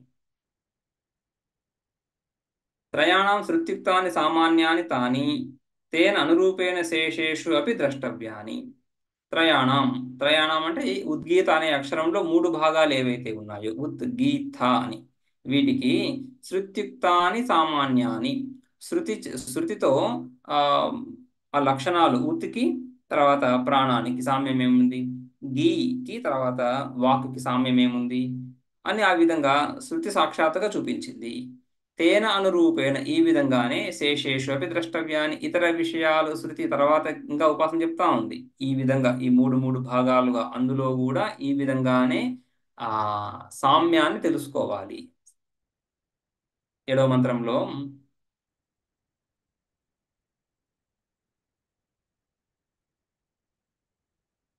ద్యౌరేవ ఉత్ అంతరిక్షం గీహి పృథివీథం ఆదిత్యేవ ఉత్ వాయుర్గీర్ అగ్నిస్థం సామవేద ఏవ ఉత్ యజుర్వేదో గీర్ ఋగ్వేదస్థం దుగ్ధేస్మై వాగ్దోహం యో వాచో దోహ అన్నవాన్ అన్నాదో భవతి య ఏతాన్ ఏవం విద్వాన్ ఉద్గీతాక్షరాన్యుపాస్తే ఉద్గీత ఇతి. సో ఉద్గీత అని ఎవరైతే ఇవి ఉద్గీత అనే పదంలో ఉండే ఉద్గీత అనే అక్షరాలను ఈ విధంగా ఉపాసిస్తున్నారో వాళ్లకు ఆ ఫలం చెప్పబడతా ఉంది. ఏం ఫలం? వాక్ ఆ దోహం అస్మై దుగ్ధే, వాక్ ఏవ దోహం అస్మై దుగ్ధే. ఆ వాక్ ఆ ఉపాసకుడికి దోహం దుగ్ధే, దోహం అంటున్నారు పాలు, దోహం దోహం అంటే ఆ ఆ దుగ్ధం పాలు ఆవులో ఉన్నాయి, ఆవులో ఉన్నటువంటి పాలని ఖాళీ చేయడం, దుహ ప్రపూరణే అని, ప్రపూరణే అంటున్నప్పుడు ఖాళీ చేయడం. ఆవు పొదుగులో ఉన్న పాలను ఖాళీ చేస్తూ మనం గిన్నెలోకి తీసుకొచ్చుకుంటున్నాం, దాన్ని దోహన క్రియ అని. సో దోహం అంటున్నప్పుడు మన మన గిన్నెలో వచ్చినటువంటి పాలు ఆవులో నుంచి బయటకు వచ్చినటువంటివి అని, అంటే కర్మఫలం మనకు ఇవ్వబడింది అని. ఆ విధంగా వాక్ ఈ విధంగా కర్మఫలాలను దోహనం చేస్తుంది. అస్మై దుగ్ధే, దుగ్ధే అంటే దోహన క్రియ, దుగ్ధే దుగ్ధే దోహన క్రియ, ఆ పాలు పితకడం అనేటువంటి క్రియ దుగ్ధే. దోహం అంటున్నప్పుడు ఆ పితకబడినటువంటి పాలు కర్మకారకం, రైట్. దోహం దుగ్ధే, దోహం దుగ్ధే అంటే పాలు వీడికి లభిస్తున్నాయి. ఫలం, ఫలం అంటే ఫలం కదా, ఆ ఫలం వీడికి లభిస్తుంది. ఎవరికి? అస్మై ఉపాసకాయ, ఈ ఉపాసకుడికి దోహం దుగ్ధే. ఏంటా దోహం?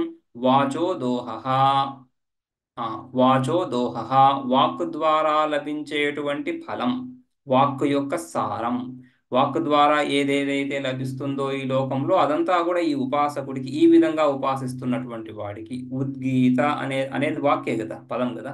ఆ ఉద్గీతలో ఉద్గీత అనేటువంటి ఈ మూడు భాగాలలో ఈ విధంగా ఉపాసిస్తున్నటువంటి ఉపాసకుడికి ఈ విధంగా సకల ఫలాలు లభిస్తున్నాయి అని. అంతేకాకుండా అన్నవాన్ అన్నాదో భవతి, అన్నవాన్ అమితమైనటువంటి అన్నము కలిగినటువంటి వాడు, ఆ అన్నాన్ని భక్షించగలిగినటువంటి సామర్థ్యం కలిగినటువంటి వాడు కూడా, మంచి జీర్ణశక్తి కలిగినటువంటి వాడు అని అర్థం కూడా. అన్నాదో భవతి ఏతాని ఏవం విద్వాన్, ఈ విధంగా ఈ అన్ని ఉపాసనలను ఈ విధంగా తెలుసుకున్నటువంటి వాడు. ఉద్గీతాక్షరాణి ఉపాస్తే ఉద్గీత ఇది, ఉద్గీత ఇది, ఉద్గీత అని ఈ ఉద్గీతాక్షరాలను ఈ విధంగా ఉపాసించేటువంటి వాడు. ఏ విధంగా ఉపాసించేటి వాడు?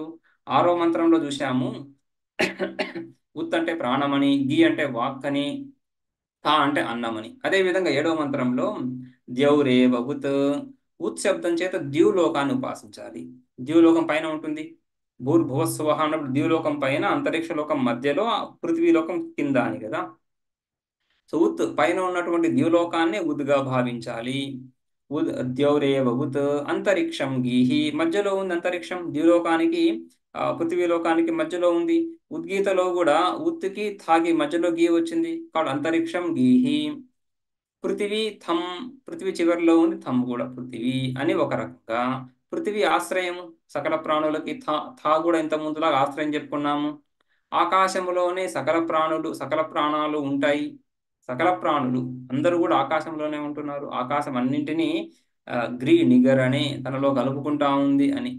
అదేవిధంగా గీ గీ శబ్దం కూడా ఆ, గై శబ్దే ధాతువు నుంచి, తర్వాత గ్రీ నిగరణే శబ్ద ధాతువు నుంచి కూడా, గ్రీ నిగరణే ధాతువు నుంచి తీసుకుంటున్నప్పుడు ఈ విధంగా అంతరిక్షం అనే అర్థం కూడా వస్తూ ఉంది. అదేవిధంగా ఉమ్, ఆదిత్య ఏవ ఉత్, ఆదిత్యుడి పైన ఆకాశంలో ఉన్నాడు. ఆదిత్యుడి దృష్టితో ఈ ఉత్ని భావించాలి. ఉద్గీతలో ఉత్ అనే అక్షరాన్ని ఆదిత్యుడి దృష్టితో చూడాలి. ఆ, ఆదిత్య ఏవ ఉత్, వాయుర్గీహి, మధ్యలో వాయువు ఉంది ఆదిత్యుడికి, తర్వాత ఈ కింద పృథివీ మధ్యలో ఆ వాయువు ఉంది. సో వాయువుని గీ అని ఉపాసించాలి, వాయు దృష్టితో గీని ఉపాసించాలి. వాయుర్గీర్ అగ్నిస్థం, అగ్ని బుద్ధి, థం థం థా ఏదైతే ఉందో ఉద్గీతలో థా అక్షరం ఏదైతే ఉందో అందులో అగ్ని బుద్ధితో భావించు. అగ్ని ఈ లోకంలో ఉంటుంది, ఇక్కడ మనకు పార్థివ అగ్ని. ఆదిత్యుడు వాయువు అగ్ని అనే దేవత, ఆదిదైవికోపాసన. ద్యు అంతరిక్షం పృథివీ అంటున్నప్పుడు ఆయా లోకాల యొక్క భావన. ఆదిత్య వాయు అగ్ని ఆయా దేవతల యొక్క భావన ఈ ఉత్ గీత అనే భాగాలలో. అదేవిధంగా సామవేద ఏవ ఉత్, ఉత్తులో సామవేదాన్ని ఉపాసించు. ఇది సామవేద ఆ ఉపనిషత్. సామవేదం ఉద్గీత సామవేదలో భాగము కాబట్టి శ్రేష్టంగా సామవేదాన్ని తీసుకొని ఉత్ అనే భాగంలో, ఉత్ అనే అంశంలో సామవేదాన్ని భావించాలి. సామవేదం అనేటువంటి దృష్టిలో వేదానాం సామవేదోస్మి అని ఆ శ్రీకృష్ణ పరమాత్ముడు గీతలో చెప్తారు. సో ఆ విధంగా సామవేదమే ఉత్ అనేటువంటి భాగంగా. యజుర్వేదో గీహి, గీ వాక్ గీ అనే భాగంలో యజుర్వేదాన్ని భావించి, ఇక మిగిలింది ఋగ్వేదం, ఋగ్వేదస్థం అని ఈ విధంగా ఈ వేద శబ్దరాశి ఋగ్యజు సామర్లో కూడా ఈ విధంగా ఉపాసిస్తూ, ఈ విధంగా 4 విభాగాలుగా ఉపాసన చెప్పారు, 4 అంశాలుగా ఉపాసన చెప్పారు. అధ్యాత్మంలో ఒకటి ప్రాణ ఏవ ఉత్, వాక్ ఘీహి, అన్నం థం అని అధ్యాత్మంగా. ఆ తర్వాత ఆయా లోకాల దృష్టి ద్యు అంతరిక్ష పృథివీ అని. అదేవిధంగా ఆయా దేవతా దృష్టి ఆదిత్య వాయు అగ్ని అని. అదేవిధంగా ఆయా వేద భాగాలు సామ యజుర్ ఋక్ అని ఈ ఈ విధాలుగా ఉద్గీతను ఎవడైతే ఉపాసిస్తున్నాడో వాడికి ఈ విధంగా ఫలం. వాచో దోహం అస్మై దుగ్ధే.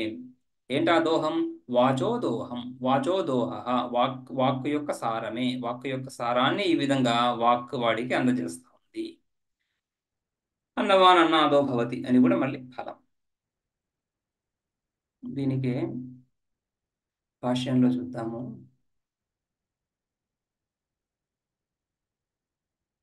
తేన అనురూపేణ శేషేషవి ద్రష్టవ్యా అని చెప్పారు కదా భాష్యంలో. ఇక్కడ ఈ 7వ మంత్రంలో ఈ ద్యౌరేవ ఉత్ అంతరిక్షం గీహి అంటున్నప్పుడు ఈ సామ్యం ఉత్కి ద్యులోకానికి ఏంటి సామ్యం చెప్పలేదు, శృతి చెప్పలేదు. కానీ 6వ మంత్రంలో ఏ విధంగా అయితే ఉత్ అంటే ప్రాణం అని చెప్తున్నప్పుడు సామ్యత చూపించిందో ఆ విధంగానే ఇక్కడ కూడా ఉత్కి ద్యులోకానికి సామ్యత ఏముంది, గీకి అంతరిక్షానికి సామ్యత ఎలా అనేది పై చెప్పిన విధంగా అన్వయించుకోవాలి. భాష్యంలో ద్యౌహు ద్యౌ ఏవ ఉత్, ఎందుకని ఉచ్చై స్థానాత్ పైన ఉంది కాబట్టి, ఉచ్చై స్థానాత్ ఊర్ధ్వ దిశలో ఉంది కాబట్టి ఉత్ కి ఉచ్చైహి, దాంట్లో ఉచ్చైహిలో కూడా ఉచ్చైస్ అవ్యయం కదా, ఉచ్చైస్ అవ్యయంలో ఉత్ పదం కనిపిస్తా ఉంది. సో ఆ విధంగా ద్యులోకాన్ని ఉత్ అని భావించాలి. అంతరిక్షం గీహి గిరణాత్ లోకానాం, గ్రీ ధాతు, గ్రీ దీర్ఘరీకారం, గ్రీ నికరణే ధాతు అన్నింటినీ తనలో కలుపుకుంటుంది. ఆకాశం లేకుండా ఏ లోకము లేదు. సో అన్ని లోకాలు ఆకాశంలోనే ఉన్నాయి కాబట్టి అంతరిక్షాన్ని గీ శబ్దంతో గీ శబ్దం యందు అంతరిక్షాన్ని భావించాలి. పృథివీ తం ప్రాణి స్థానాత్, పైన స్థా అన్నం అని చెప్పుకున్నట్లే ఇక్కడ కూడా థా అక్షరంలో పృథివీని భావించాలి. ఆదిత్య ఏవ ఉత్ ఊర్ధ్వత్వాత్, ఆదిత్యుడే ఉత్ శబ్దం చేత ఆదిత్యుణ్ణి భావించాలి. ఊర్ధ్వత్వాత్ ఊర్ధ్వ దిశలో పైన ఉన్నాడు. వాయు గీహి అజ్ఞాదీనాం గిరణాత్. ఓకే, ఇక్కడ కూడా గ్రీ నిగరణే అదే అర్థంలోనే అజ్ఞాది దేవతలందరినీ తనలో లీనం చేసుకుంటున్నాడు. రైట్. తర్వాత మనకు సంవర్గ విద్య బృహదారణ్యకంలోనూ ఉంది, ఇక్కడ కూడా ఈ చాందోగ్యంలో సంవర్గ విధి ఏదైతే వస్తుందో, సంవర్గం అంటున్నప్పుడే ప్రాణము, వాయువు. ఆ వాయువు అంటే మళ్ళీ హిరణ్య గర్భుడే. వాయువు అన్నా కూడా హిరణ్య గర్భుడు. వాయువు త్వమేవ ప్రత్యక్షం వాయోహో అంటున్నప్పుడు వాయువు అంటే ప్రత్యక్షంగా ఆ హిరణ్య గర్భుడే. ఇక్కడ ఈ లోకంలో హిరణ్య గర్భుడు ఈ విధంగా వాయువుగా ప్రాణంగా ప్రకటమయ్యాడని చెప్పుకుంటున్నాం కదా. ప్రాణమే వాయువు.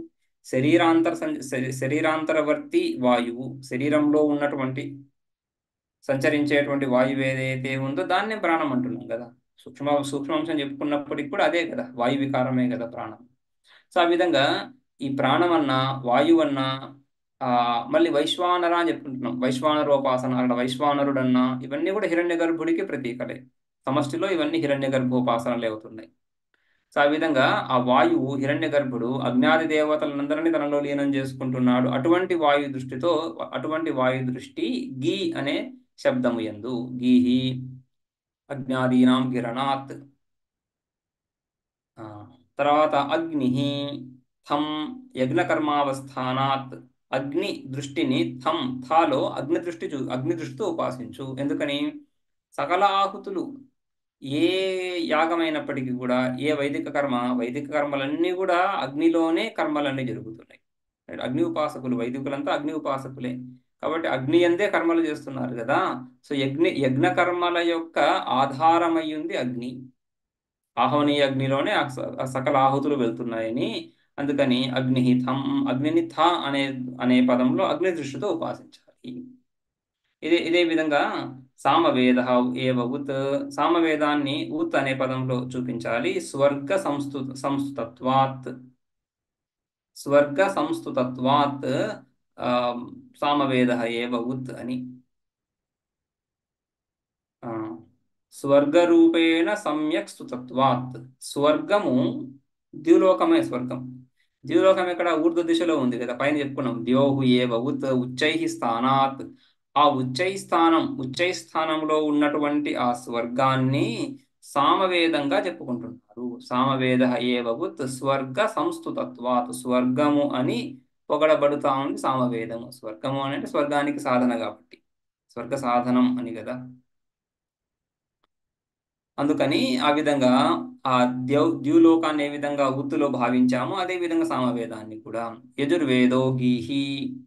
యజుర్వేదాన్ని ఘీ అనే పదంలో ఉపాసించాలి. ఎందుకని యజుషా ప్రత్యస్థ హవిషో దేవతానాం గిరణాత్. యజుర్మంత్రాల చేత ఆ ప్రత్తస్య హవిష గ్రహించబడినటువంటి ఈ హవిస్సులు ఏవైతే ఉన్నాయో, అంటే తయారు చేయబడినటువంటి ఈ హవిస్సులు ఏవైతే ఉన్నాయో, యాగంలో సమర్పించబోయేటువంటి పురోడాశాది హవిస్సులు ఏవైతే ఉన్నాయో అవి దేవతానాం యజుషా గిరణాత్. దేవతలకు సమర్పిస్తున్నారు యజుష్మంత్రాల చేత. ఈ ఈ యాగంలో ఋగ్వేద ఋత్వికు, యజుర్వేద ఋత్వికు, సామవేద ఋత్వికు ముగ్గురు ఉంటున్నారు. అందులో యజుర్వేద ఋత్వికుని అధ్వర్యు అని, అధ్వర్యుడే ప్రధానంగా ఈ హవిస్సులన్నింటినీ తయారు చేసి ఈ హవిస్సులను అగ్నిలో సమర్పించేవాడు యజుర్వేద ఋత్విక అధ్వర్యు. యజుర్వేద మంత్రాలతో సమర్పిస్తున్నాడు. ఆ సమర్పించే ముందు ఆ ద్రవ్యాన్ని గాని దేవతని గాని ఆహ్వానించడం, స్తుతించడం, వాటికి ఋగ్మంత్రాలు సామమంత్రాలు. ఋగ్మంత్రాలు సామమంత్రాల చేత దేవతాస్తుతి, ద్రవ్యస్తుతి కూడా. ద్రవ్యస్తుతి, దేవతాస్తుతి వాళ్ళ ఆహ్వానాలు, వాళ్ళను ఆవాహన చేయడం, ఆహ్వానించడం, అవన్నీ కూడా అభిముఖీకరణం, ఇవన్నీ కూడా ఆయా మంత్రాల ద్వారా. కానీ హవిషును సమర్పించేది యజుష్మంత్రాల ద్వారా. అందుకని యజుష్మంత్రాల ద్వారా హవిషో దేవతానాం గిరణాత్. దేవతలకు యజుర్మంత్రంతోనే సమర్పిస్తున్నారు కాబట్టి యజుస్సు ఈ సకల కర్మలకి ఆశ్రయం అయ్యింది అని. అందుకని థ అనే అక్షరంలో యజుస్ దృష్టి. ఇది గీ శబ్దము. గీ శబ్దంలో యజుస్ దృష్టి. యజుర్మంత్రాలు, యజుష్ వాక్తోనే ఇవన్నీ జరుగుతున్నాయి. ఋగ్వేద తం రుచి అధ్యూఢత్వాత్ సామ్న. ఏ సామము స్వర్గమని సంస్తుత్య స్తుతించబడిందో ఆ సామము ఋక్కును ఆశ్రయించి ఉంది. ఋక్మంత్రమే సామంగా చెప్పుకుంటున్నాం కదా. సామగానం ఋగ్మంత్రాన్నే చేస్తున్నారు కాబట్టి సామము ఋక్కులో ఆశ్రితమై ఉంది. ఋగ్వేద తం రుచి అద్యూఢత్వాత్, రుక్కులోనే అధిష్ఠితమై ఉండడం చేత, ఆశ్రయించి ఉండడం చేత, అందుకని థ అనేది ఆశ్రయంగా చెప్పుకుంటున్నాం. ష్ఠా ధాతువు నుంచి తీసుకొచ్చుకొని ఆశ్రయంగా చెప్పుకుంటున్నాం. ఋగ్వేదం ఆశ్రయమైంది సామవేదానికి. వేదాలలో మూడింటిలో కూడా పురాతనమైనది అని చెప్పుకుంటున్నప్పుడు, వాస్తవానికి వేదాలు అపౌరుషేయాలు అనాది కాలంగా ఉంటున్నాయి కాబట్టి పురాతన నూతన అనేటువంటి విభాగం కుదరదు అక్కడ. అయినప్పటికీ కూడా ఈ ఆధునిక ఆ, ఆ, వాంగ్మయంలో కూడా ఈ ఈ ఈ మోడర్న్ స్కాలర్షిప్ లో కూడా ఋగ్వేదాన్నే పురాతన వేదంగా చెప్పుకుంటారు. రైట్. ప్రాచీనంగా ఉంటూ ఆధారభూతంగా ఉంది, విస్తృతమైనటువంటిది, మిగిలిన రెండింటికంటే పెద్దదైనటువంటిదని కూడా. ఋగ్వేద తం రుచి అద్యూఢత్వాత్ సామ్నః. ఉద్గీతాక్షర ఉపాసనా ఫలం అధునా ఉచ్యతే. ఈ విధంగా ఉద్గీత అనే శబ్దంలో ఉండే అక్షరాలను ఉపాసిస్తున్నప్పుడు కలిగే ఫలం ఇప్పుడు చెప్పబోతా ఉన్నారు శృతిలోనే. దుగ్ధే, దుగ్ధే అంటే దోగ్ధి, దుగ్ధే అనేది వైదిక ప్రయోగము దోగ్ధి. దోగ్ధి ఎవరికి? అస్మై సాధకాయ, ఈ ఉపాసకుడిని ఉద్దేశిస్తూ. దోగ్ధి అంటే క్రియాపదం, అది క్రియాపదం కదా. దోగ్ధి అంటే పితుకుతున్నది. సాధకాయ కా దోగ్ధి, ఎవరు ఆ దోహన కర్త? ఎవరు కర్త? వాక్కే దోగ్ధి, వాక్కే కల్పిస్తా ఉంది. ఏమి కర్మకారకం ఏంటి? వాక్ ఈ పాలు పితుకుతా ఉంది, కర్మఫలాన్ని ఇస్తా ఉంది. ఎవరికి? సాధకుడు నిర్దేశిస్తూ. ఏమి ఇస్తా ఉంది? దోహం దోగ్ధి. కహ అసౌ దోహ, ఏంటి దోహం, ఏంటి ఫలం అంటున్నప్పుడు, ఇత్యాహ యో వాచోదోహ. వాక్ అంటే ఋగ్వేదాది శబ్ద సాధ్యం ఫలం. వాచ షష్ఠీ విభక్తి, వాక్కు యొక్క ఫలము, వాక్కు యొక్క సారము. ఏంటి వాక్ అంటే ఋగ్వేద యజుర్వేద సామవేద ఏదైతే ఉన్నాయో, ఈ ఆ, శాస్త్రయోనిత్వాత్ అని బ్రహ్మసూత్రాల్లో మూడో సూత్రం, శాస్త్రయోనిత్వాత్, శాస్త్రం యోని యస్య. శాస్త్రమే ప్రమాణంగా కలిగినటువంటి వాడు పరమాత్మ, లేదా శాస్త్రము యొక్క ఆధారము, ఆ శాస్త్రస్య యోని, శాస్త్రము యొక్క కర్త, ఆశ్రయం పరమాత్మ అని. ఆ పరమాత్మయే శాస్త్రము ద్వారా సూచించబడుతా ఉంది. సకల శాస్త్ర సారము పరమాత్మ. ఆ సకల శాస్త్ర సారం పరమాత్మ. ఈ సంపూర్ణ ప్రపంచము, ఈ లోకాలన్నీ ఏవైతే ఉన్నాయో అవన్నీ కూడా కర్మ సాధ్యాలు. ఆ కర్మలు ఈ శాస్త్రంలో ప్రతిపాదించబడుతున్నాయి కాబట్టి సంపూర్ణ ప్రపంచము ఈ శాస్త్రము ద్వారా, వేదము ద్వారా లభించబడుతా ఉంది. జగత్తుకంతా కూడా ఒక మాన్యువల్ లాంటిది అని వేదం. ఆ విధంగా ఋగ్వేదాది శబ్ద సాధ్యం ఫలం, ఋగ్వేదాదుల ద్వారా, యజు సామవేదాల ద్వారా లభించబోయేటువంటి ఫలం ఏంటిది? అది సంపూర్ణ ప్రపంచం, సంపూర్ణ బ్రహ్మాండం అంతా అదే. ఆ ఫలం అంటే సకల ఫలాలు అని అర్థం. సకల ఫలాలు కూడా ఈ వాక్ అంటే ఈ ఋగ్వేదాది మంత్రాలే సకల ఫలాలు ఈ ఉపాసకుడికి, ఈ విధంగా ఉపాసిస్తున్నటువంటి ఉపాసకుడికి. ఊత్తులోను గీలోను థాలోను ఈ విధంగా నాలుగు రకాలుగా ఏవైతే ఉపాసనలు చెప్పుకున్నామో ఆ విధంగా ఉపాసించేటువంటి ఉపాసకుడికి సకల ఫలాలను ఆ వాక్కే, ఆ ఋగ్వేదాది వాక్కే తీసుకొస్తా ఉంది. కర్మాంగ ఉపాసన కాబట్టి కర్మలు ఆ మంత్రాల ద్వారానే జరుగుతుంది. అందులో కర్మాంగంగా ఉద్గీత యొక్క ఉపాసన కూడా మళ్ళీ ఆ మంత్రాల ద్వారానే చేస్తున్నాం. అటువంటి ఉద్గీతోపాసనకు ఇవే మంత్రాలు సకల ఫలాలని ఇస్తాయని చెప్పడం అతిశయోక్తి ఏం కాదు. ఋగ్వేదాది శబ్ద సాధ్యం ఫలం ఇత అభిప్రాయ. తదు వాచోదోహ, ఆ ఫలం ఏదైతే ఉందో అది వాచోదోహ. అంటే వాచోదోహ అంటే వాక్కు యొక్క సారము. ఆ సారాన్ని స్వయంగా వాక్యే ఇస్తా ఉంది. తన సారాన్ని తనే వాక్యే స్వయంగా ఇస్తా ఉంది. తం స్వయమేవ వాక్ దోగ్ధి, ఆత్మానం ఏవ దోగ్ధి. తం స్వయమేవ ఆ వాక్కే, ఆ మంత్రాలే వాడికి ఫలాన్ని ఇస్తున్నాయి. ఏ విధంగా, ఎక్కడి నుంచి ఇస్తున్నాయి? పాలు ఆవు నుంచి తీసుకొస్తున్నాం, కానీ ఇక్కడ ఫలాలు తన నుంచే, వేదం నుంచే. ఆత్మానం ఏవ దోగ్ధి, తననే మథించి, అంటే ఆ వేదము తననే మథించుకొని అందులో ఉండే సారాన్ని వీడికి ఇస్తా ఉంది. కించ ఇది ముఖ్య ఫలం. ఇక ఈ లోకంలో ఇక్కడ ఉండేటువంటి దృష్టఫలం చెప్తున్నారు. దృష్టఫలం అని, అదృష్టఫలం ఎప్పుడు? మరణానంతరం, తర్వాత కాలంలో వచ్చేటువంటి దృష్టఫలం ఇక్కడ జీవించి ఉండగా వచ్చే ఫలం. ఏంటిది? కించ అన్నవాన్. అన్నవాన్ అంటే ప్రభూతాన్న. అన్నవాన్ అన్నము కలిగినటువంటి వాడవుతున్నాడు అని చెప్తున్నాడు. ఒక బిస్కెట్ తిన్నా కూడా అన్నం తిన్నట్లే అవుతుంది. అలా కాకుండా ప్రభూత అన్న, భూయో అన్న, అధికమైనటువంటి అన్నము కలిగిన వాడవుతున్నాడు. వాడికి సరిపడా ఇతరులకు కూడా ఇచ్చే విధంగా అని. ప్రభూత ప్రభూత అన్న. అంతేకాకుండా అన్నాదహ, అన్నం ఉండడమే కాకుండా అన్నాన్ని అరిగించుకునేటువంటి సామర్థ్యం కూడా కలిగినటువంటి వాడవుతుంది. అన్నాదహ అంటే దీప్తాగ్ని. ఆ జఠరాగ్ని మంచి ఈ అనారోగ్యము, అజీర్తి ఇత్యాది దోషాలు లేనటువంటి వాడవుతుంది. దీప్తాగ్నిः भवति य एतानि यथोक्तानि एवं यथोक्तगुणानि उद्गीताक्षराणि विद्वान् सन् उपास्ते उद्गीत इति. ఉద్గీత. ఉద్గీత అంటే మూడు భాగాలు. ఉద్గీత అని ఈ విధంగా ఉద్గీతాక్షరాలను తెలుసుకొని, యథోక్త గుణాన్ని ఉద్గీతాక్షరాన్ని విద్వాంసన్, ఈ ఉద్గీతలో ఉండేటువంటి అక్షరాలు ఈ విధమైనటువంటి మహత్వం కలిగినటువంటివి అని తెలుసుకొని వాటిని భావిస్తూ, తెలుసుకోవడం ఒకటి, తర్వాత నిరంతరంగా భావించడం రెండవది. ఆ భావించడం అక్కడ ఆ సజాతీయ వృత్తి ప్రవాహం, అది ఆ ఆ భావ పరంపర, వృత్తి పరంపర, అది ఉపాసన. దానికి ముందు తెలుసుకోవాలి. తెలుసుకొని ఉపాసిస్తున్నటువంటి వాడికి ఈ విధంగా ఫలాలు కలుగుతాయి. యథాని యథోక్తాని యథోక్తాని ఉద్గీతాక్షరాన్ని, ఈ ఉద్గీతాక్షరాలు ఇటువంటి మహత్తు కలిగినటువంటివి అని తెలుసుకొని ఉపాసించేవాడు. ఇక అనంతరం 8వ మంత్రంలో సకల కామనలను ఇవ్వదగినటువంటిది ఉద్గీత అని మళ్ళీ ఉపాసన. అది తర్వాత క్లాస్లో మనం చూద్దాం.